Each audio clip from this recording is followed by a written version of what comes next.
Hi everyone, आज ये 7 अप्रैल 2026 के इम्पोर्टेंट करंट अफेयर को डिस्कस करते हैं। So let's get started without any further delay. प्रश्न संख्या 1 से स्टार्ट करते हैं। हाल ही में चर्चा में रहे एआई प्रोग्राम प्रोजेक्ट माविन का संबंध किससे है?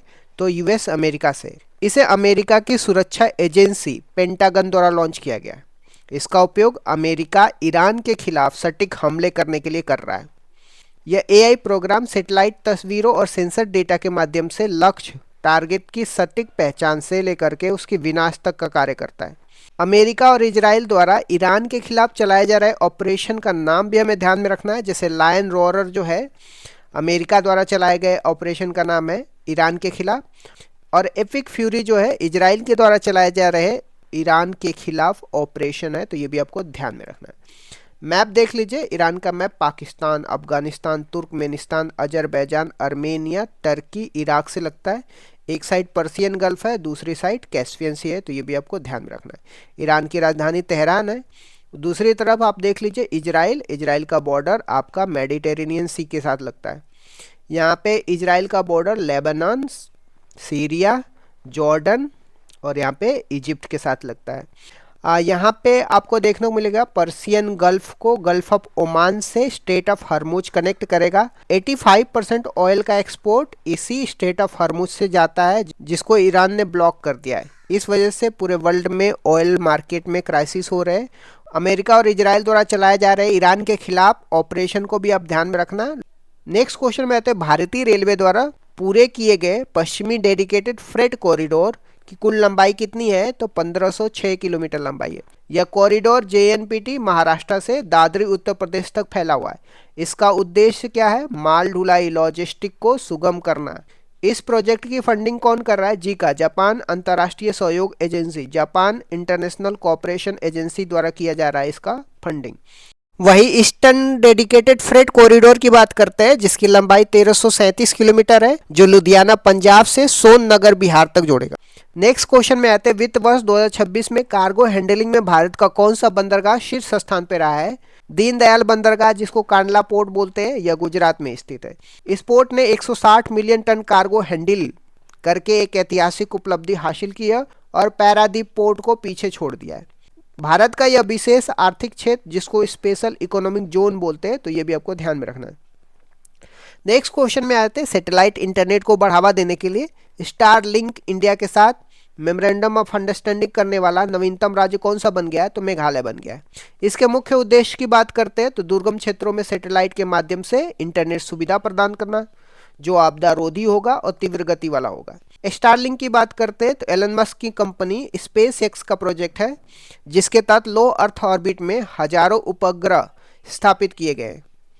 नेक्स्ट क्वेश्चन में आते हैं हाल ही में विमोचित पुस्तक we the people of India के लेखक कौन है? टीएम कृष्णा है। यह पुस्तक भारत के राष्ट्रीय प्रतीकों जैसे ध्वज हो गया, राष्ट्रगान हो गया, प्रस्तावना हो गया, आदर्श वाक्य हो गया, इसके चयन के पीछे हुई ऐतिहासिक बहसों पर आधारित है। अन्य पुस्तकों की बात करते हैं तो गुजरात के सीएम ने विश्वगुरु श्रील प्रभुपाद पुस्तक का विमोचन किया है। आशुतोष अग्निहोत्री की पुस्तक का नाम सपर राम तपस्वी राजा हाल ही में चर्चा में रही है, तो ये भी आपको ध्यान में रखना है। नेक्स्ट क्वेश्चन में आता है ताइक्वांडो में दुनिया की 5वीं रैंक पर पहुंचने वाली पहली भारतीय खिलाड़ी कौन बनी है? रूपा बायोर, जिनका संबंध अरुणाचल प्रदेश से। उन्हें 2026 की विश्व की सर्वश्रेष्ठ ताइक्वांडो खिलाड़ी के रूप में मान्यता मिली है। पायल नाग की बात करते हैं, ये उड़ीसा से है। इन्होंने world archery para series Bangkok में स्वर्ण पदक जीता था। उनके दोनों हाथ पैर नहीं है, फिर भी उन्होंने वर्ल्ड नंबर 1 शीतल देवी को हराया है। नेक्स्ट क्वेश्चन में आते हैं 2 से 8 अप्रैल तक आयोजित साधना सप्ताह 2026 का मुख्य उद्देश्य क्या है? तो सिविल सेवकों की क्षमता निर्माण करना, नागरिक केंद्रित लोक सेवक तैयार करना। इसके आयोजन की बात करते हैं तो कार्मिक और प्रशिक्षण विभाग द्वारा किया गया है। यह मिशन कर्मयोगी का हिस्सा है और इसकी टैगलाइन की बात करते हैं तो हम बनेंगे कर्मयोगी। नेक्स्ट क्वेश्चन में आते हैं चेतक स्क्रीन अवार्ड 2026 में सर्वश्रेष्ठ निर्देशक का पुरस्कार किसे दिया गया है? तो आदित्य धर को दिया गया है, उनकी फिल्म धुरंधर के लिए। सर्वश्रेष्ठ फिल्म का अवार्ड होम बाउंड को मिला है, नीरज घायवान द्वारा निर्देशित किया गया है। और सर्वश्रेष्ठ अभिनेता का अवार्ड रणबीर सिंह को, सर्वश्रेष्ठ अभिनेत्री का अवार्ड यामी गौतम को दिया गया है। नेक्स्ट क्वेश्चन में आते हैं किस उच्च न्यायालय ने अदालती फैसलों और आदेशों के ड्राफ्ट तैयार करने में एआई के उपयोग पर रोक लगा दिया है? तो गुजरात हाई कोर्ट ने। कोर्ट का मानना है कि न्याय के केंद्र में इंसानी सोच, निष्पक्षता, जवाबदेही होनी चाहिए, जबकि एआई भ्रामक जानकारी दे सकता है और गोपनीयता का मुद्दा भी है।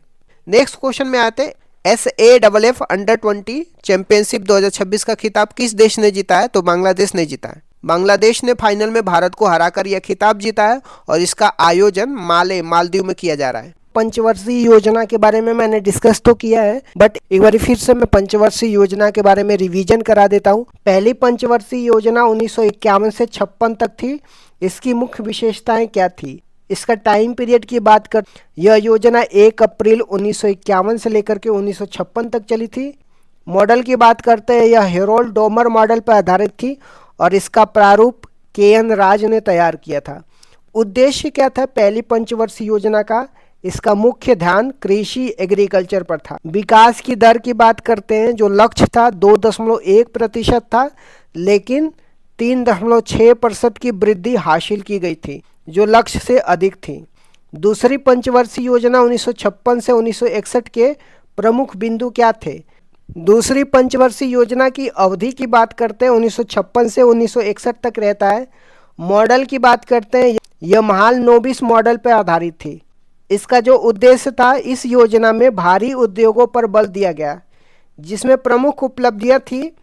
इसी योजना के दौरान भिलाई छत्तीसगढ़, राउरकेला उड़ीसा, दुर्गापुर पश्चिम बंगाल में आयरन स्टील प्लांट स्थापित किए गए। विकास की दर की बात करते हैं, लक्ष्य 4.5% का था और प्राप्ति 4.27% थी।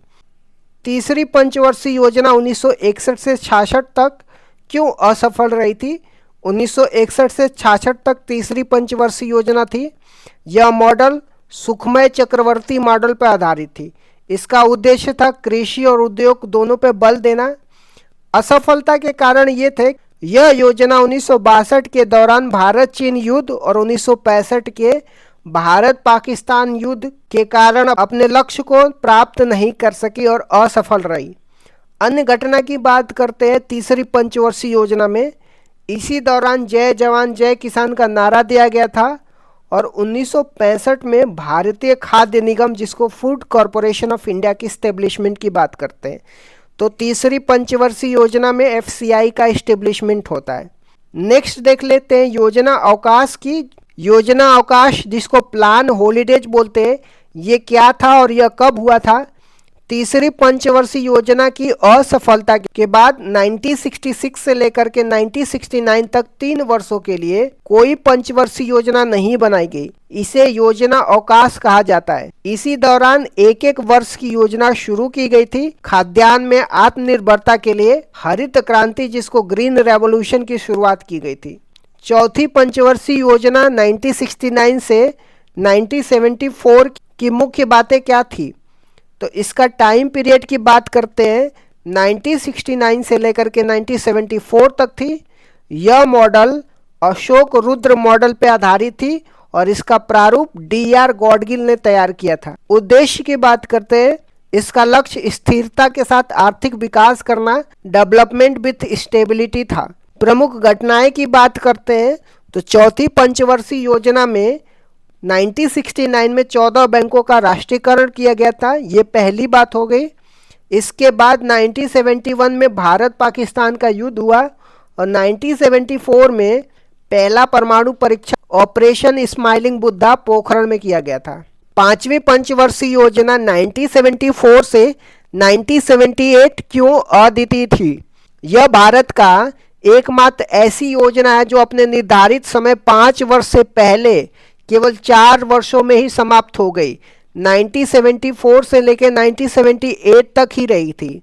यह DP दर मॉडल पर आधारित थी और इसका मुख्य लक्ष्य गरीबी उन्मूलन था। रोलिंग प्लान 1978 से 1980 तक क्या था?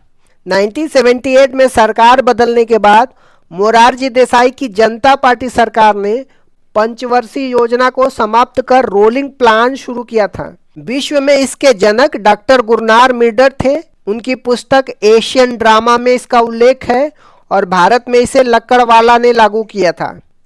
छठवीं पंचवर्षीय योजना 1980 से 1985 के दौरान क्या महत्वपूर्ण घटनाएं हुई थी? यह मॉडल आगात निर्गत मॉडल पर आधारित था, जिसको इनपुट आउटपुट मॉडल बोला जाता है। इसका उद्देश्य रोजगार सृजन और गरीबी उन्मूलन था।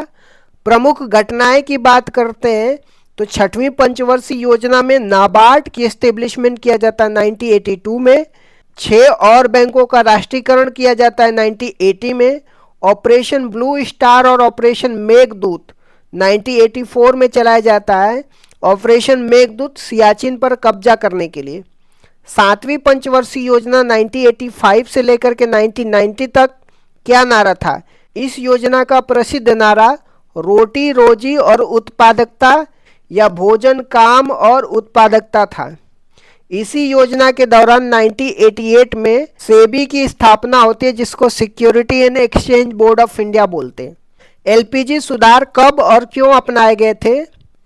1990 से 92 के योजना अवकाश के दौरान 1991 में भारत में विदेशी मुद्रा भंडार का संकट उत्पन्न हो गया था। उस समय प्रधानमंत्री पीवी नरसिम्हा राव और वित्त मंत्री डॉक्टर मनमोहन सिंह थे।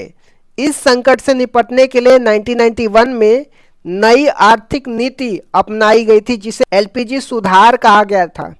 जो न्यू इकोनॉमी पॉलिसी अपनाई गई थी, जिसमें उदारीकरण, निजीकरण या वैश्वीकरण की बात की जाती है।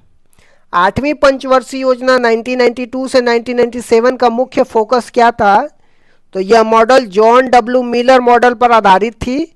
इसका मुख्य बल मानव संसाधन विकास था, जो 1990 में आए एचडीआई मानव विकास सूचांक की अवधारणा से प्रेरित था। अन्य घटनाएं की बात करते हैं 8वीं पंचवर्षीय योजना में। इसी दौरान 73वां और 74वां संविधान संशोधन हुआ, जो पंचायती राज और नगर निगम के लिए है। इसी समय 1 जनवरी 1995 को डब्ल्यूटीओ की स्थापना होती है, जिसको वर्ल्ड ट्रेड ऑर्गेनाइजेशन बोलते हैं। 9वीं और 10वीं पंचवर्षीय योजना का मुख्य बातें क्या थी? 9वीं पंचवर्षीय योजना 1997 से 2002 तक होता है। इसका लक्ष्य सामाजिक न्याय और क्षमता के साथ आर्थिक विकास था। प्रधानमंत्री ग्राम सड़क योजना 25 दिसंबर 2000 को और कारगिल युद्ध 1999 में इसी दौरान हुआ था। 10वीं पंचवर्षीय योजना 2002 से 2007 तक थी। यह भी आगात निर्गात मॉडल पर आधारित थी। नरेगा अधिनियम 2005 में आया और 2 फरवरी 2006 को लागू हुआ था।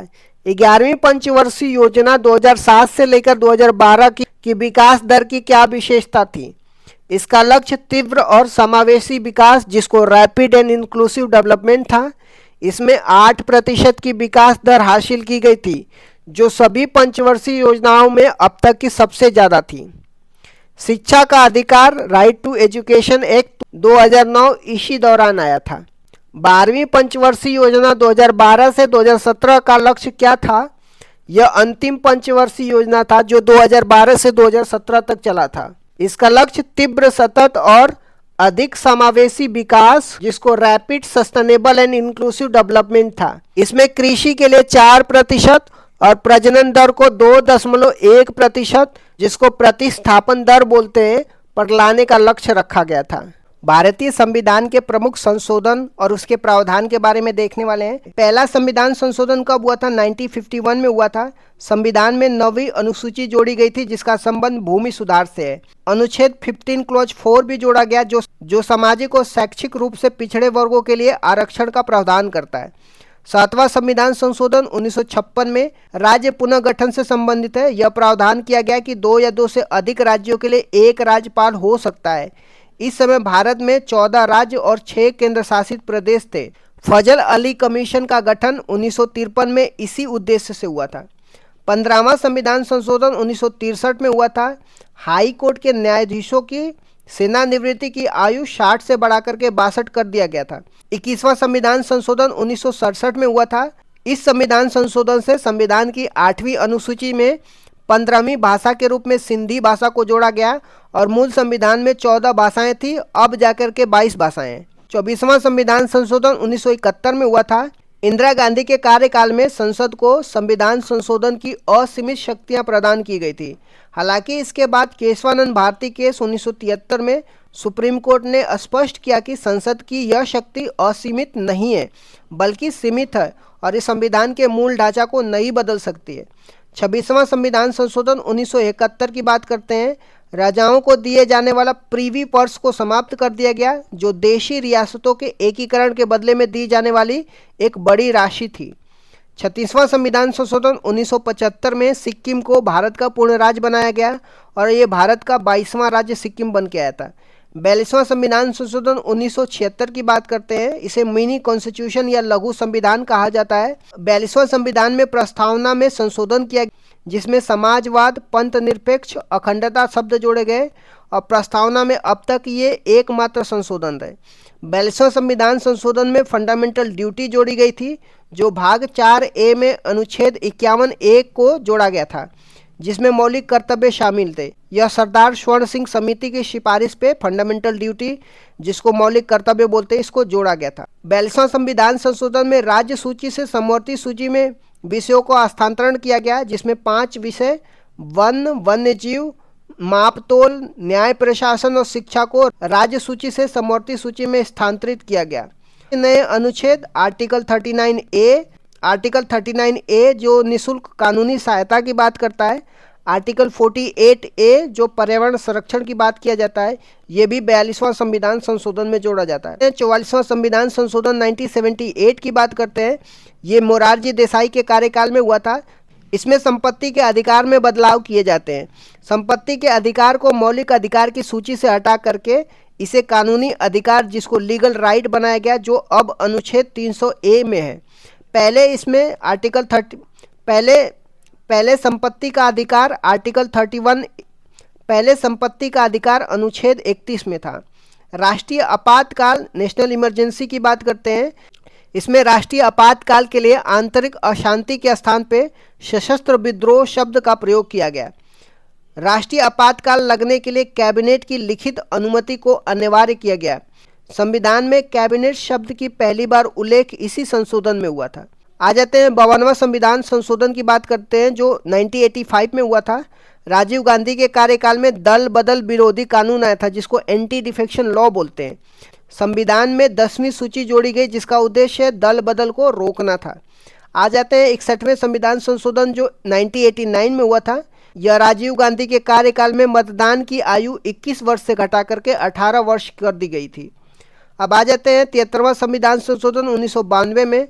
पंचायती राज व्यवस्था या ग्रामीण स्थानीय स्वशासन से संबंधित है। संविधान के भाग 9 और 11वीं अनुसूची जोड़ी गई, जो पंचायती राज से संबंधित है। भाग 9 में अनुच्छेद 243 से लेकर के 243O शामिल किया गया। 24 अप्रैल 1993 से इसको लागू किया गया। 74वां संविधान संशोधन 1992 की बात करते हैं। ये शहरी स्थानीय स्वशासन की बात करता है, जिसमें नगर पालिका नगर निकाय से संबंधित है। संविधान में भाग 9A और 12वीं अनुसूची जोड़ी गई। 12वीं अनुसूची में टोटल 18 विषय हैं। आ जाते हैं 86वें संविधान संशोधन 2002 की बात करते हैं। 6 से 14 वर्ष के बच्चों के लिए अनिवार्य और मुफ्त शिक्षा का प्रावधान किया गया। अनुच्छेद 21A जोड़ा गया, जिसके तहत शिक्षा का अधिकार एक मौलिक अधिकार बन गया। अनुच्छेद 51A क्लॉज के रूप में 11वां मौलिक कर्तव्य भी जोड़ा गया था। आ जाते हैं 89वां संविधान संशोधन 2003 की बात करते हैं। अनुच्छेद 338A को जोड़ा गया, जिसमें राष्ट्रीय अनुसूचित जनजाति आयोग, जिसको national commission for scheduled tribe का उल्लेख है। अनुच्छेद 338 में राष्ट्रीय अनुसूचित जाति का उल्लेख किया गया है। 91वां संविधान संशोधन 2003 की बात करते हैं। मंत्रिपरिषद के आकार को सीमित किया गया। इसके अनुसार कुल लोकसभा सदस्यों के 15% से अधिक मंत्री नहीं हो सकते। आ जाते हैं 92वां संविधान संशोधन 2003 की बात करते हैं। 8वीं अनुसूची में 4 भाषाएं जोड़ी जाती है, जो बोडो, डोंगरी, संथाली और मैथिली होती है। 97वां संविधान संशोधन 2011 में सहकारी समिति से संबंधित है। संविधान के भाग 9B अनुच्छेद 43B और अनुच्छेद 19 क्लॉज 1 क्लॉज C में सहकारी समिति शब्द जोड़ा गया। 99वां संविधान संशोधन 2014 की बात करते हैं। यह एक ऐसा संविधान संशोधन था जिसमें सुप्रीम कोर्ट ने असंवैधानिक करार दिया था। यह राष्ट्रीय न्यायिक नियुक्ति, जिसको नेशनल जुडिशरी अपॉइंटमेंट कमीशन के निर्माण की बात करता है, जिसका उद्देश्य कॉलेजियम पद्धति को बदलना था। आ जाते हैं 100वां संविधान संशोधन 2015 की बात करते हैं। भारत और बांग्लादेश के बीच में 3 बीघा कॉरिडोर जमीन के आदान प्रदान से संबंधित है। 101वां संविधान संशोधन 2016 की बात करते हैं। जिसमें जीएसटी, जिसको गुड्स एंड सर्विस टैक्स बोलते हैं, इससे संबंधित है। यह 1 जुलाई 2017 को लागू हुआ। विजय केलकर समिति के सिफारिश पर यह आया था। संविधान में अनुच्छेद 246 ए जीएसटी का उल्लेख है और अनुच्छेद 279 ए जो जीएसटी काउंसिल का उल्लेख, जिसका प्रमुख भारत के वित्त मंत्री होता है, ये सब जोड़ा गया। 102वां संविधान संशोधन 2018 की बात करते हैं। इसमें आर्टिकल 338 बी जोड़ा गया, जिसमें राष्ट्रीय पिछड़ा वर्ग आयोग की बात करता है। इसमें यह निर्धारित किया गया कि कौन सी जाति पिछड़ा वर्ग में आएगी और यह अधिकार केंद्र सरकार का होगा। आ जाते हैं 103वां संविधान संशोधन 2019 की, जो आर्थिक रूप से कमजोर वर्ग, जिसको इकोनॉमिकली वीकर सेक्शन बोलते हैं, 10% आरक्षण की बात किया जाता है। संविधान में अनुच्छेद 15 क्लॉज 6 संस्थाओं में प्रवेश के लिए आरक्षण और अनुच्छेद 16 क्लॉज 6 सरकारी नौकरियों में आरक्षण की बात किया जाता है। आ जाते हैं 104वां संविधान संशोधन 2019 की, जिसमें लोकसभा और विधानसभा में एंग्लो इंडियन के लिए आरक्षित सीटों को समाप्त कर दिया गया। अनुसूचित जाति, अनुसूचित जनजाति के लिए आरक्षण को 10 साल के लिए क्या कर दिया गया, बढ़ा दिया गया। आ जाते हैं 105वां संविधान संशोधन 2021 की। यह 102वें संविधान संशोधन में संशोधन करता है। यह राज्य सरकारों को यह अधिकार देता है कि वो अपनी स्वयं की राज्य सूची में शामिल की जाने वाली पिछड़े वर्गों की जातियों की पहचान कर सके, जो शक्ति 102वें संविधान संशोधन में केंद्र के पास दी गई थी। राष्ट्रपति ने 18 अगस्त 2021 को इस पर हस्ताक्षर कर दिया था। आ जाते हैं 106वां संविधान संशोधन 2023 की। इसे नारी शक्ति वंदनम अधिनियम के नाम से भी जाना जाता है। यह 128वां विधेयक था। इसका उद्देश्य लोकसभा और विधानसभा में महिलाओं को 33% आरक्षण प्रदान करना है। इसे अर्जुन मेघवाल ने पेश किया था और राष्ट्रपति ने इसे 28 सितंबर 2023 को सहमति दे दी थी। यह अगला परिसीमन 2026 के बाद लागू होने वाले चुनाव में लागू होगा। आ जाते हैं 129वां संविधान संशोधन विधेयक की। ये संविधान संशोधन विधेयक है जो प्रस्तावित किया गया है। भारत का नवीनतम विधेयक है। जो यह वन नेशन वन इलेक्शन की बात किया जाता है, जो एक राष्ट्र एक चुनाव से संबंधित है। यह रामनाथ कोविंद कमेटी की सिफारिश पर पेश किया गया था।